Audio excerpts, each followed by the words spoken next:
Hello bachcho, let's read the question. The question says, in which of the following case pH is greater than 7? Option 1, 50 ml of 0.1 molar HCl plus 50 ml of 0.1 molar NaCl. Option 2, 50 ml of 0.1 molar H2SO4 plus 50 ml of 0.2 molar NaOH. Option 3, 50 ml of 0.1 molar CH3COOH plus 50 ml of 0.1 molar KOH. Option 4, 50 ml of 0.1 molar HNO3 plus 50 ml of 0.1 molar NH3. So the key concept that we will be doing in this question is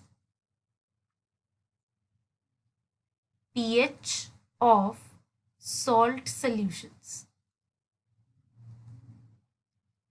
so one by one बच्चों हम देखते हैं हमारे पास जो भी questions जो भी solutions given हैं उनके पीएच क्या होंगे.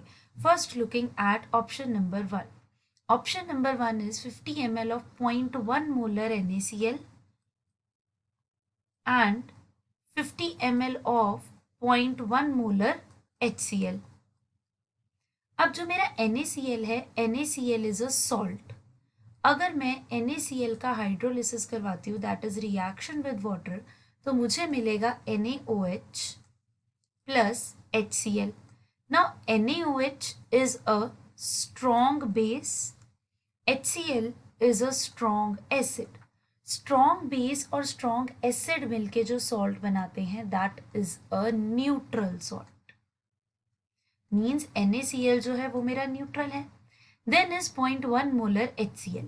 HCl is a strong acid. So अगर मैं strong acid और neutral salt का mixture बनाती हूँ, strong acid plus neutral salt, so मेरे पास जो resulting solution आएगा that will be acidic solution. Acidic solution का मतलब क्या है, इसका जो pH है that will be less than 7. Okay, coming to the second one, that is 0.1 molar H2SO4 and 0.2 molar NaOH, and दोनों का ही हमें 50 ml गिवन है. अब मेरा जो H2SO4 है that is a strong acid and NaOH is a strong base. दोनों ही strong acid और strong base हैं, तो मेरे पास जो भी salt ये form करेंगे that will be a neutral salt. Neutral salt का मतलब क्या है, that its pH will be equal to 7. Now अगर मैं इनका reaction करके देखूँ, I am doing the reaction because दोनों की molarity अलग given है. So H2SO4 plus NaOH will give me Na2SO4 plus H2O. Now if I balance the equation, it will be 2H2O and 2 NaOH. So H2SO4 और NaOH की जो ratio है that is 1:2, इसीलिए इनकी मोलारिटी भी 1:2 ratio में given है. So means ये दोनों कंप्लीटली एक दूसरे को न्यूट्रलाइज कर देंगे. मेरे सोल्यूशन में जितने H positive 0.1 molar H2SO4 will produce 0.2 molar H positive ions and 0.2 molar NaOH will produce 0.2 molar OH negative ions. सो ये दोनों एक दूसरे को न्यूट्रलाइज कर देंगे, कैंसल आउट हो जाएंगे, एंड मेरे पास जो रिजल्टिंग सोल्यूशन आएगा that will be a neutral solution. Coming to the third option that is given 0.1 molar acetic acid CH3COOH and 0.1 molar KOH.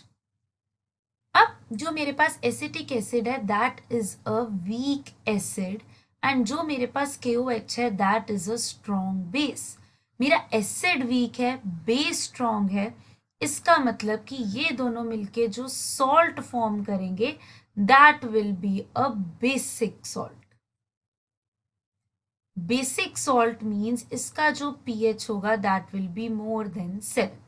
अगर मैं रिएक्शन लिखूं CH3COOH plus KOH will result in formation of CH3COO negative K positive. Potassium acetate salt बनेगा मेरे पास plus water molecule will be formed. So ये जो salt है it is a basic salt means इसका जो pH है that will be greater than 7. Looking at option number 4, that is 0.1 molar HNO3 reacts with 0.1 molar ammonia NH3. अगर मैं HNO3 और NH3 का रिएक्शन करवाऊं, this will result in formation of NH4 positive plus NO3 negative. अब यहाँ पे जो HNO3 है, HNO3 is a strong acid and NH3 here is a weak base. So strong acid और weak base जब मिलके salt बनाएंगे that will be an acidic salt. Acidic salt means इसका जो pH होगा that will be less than 7. यहाँ पर जो मेरा salt बनेगा that is ammonium nitrate NH4NO3.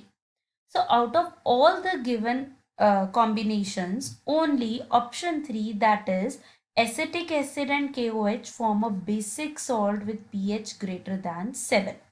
So the correct answer to the question is option 3, 50 ml of 0.1 molar CH3COH plus 50 ml of 0.1 molar KOH.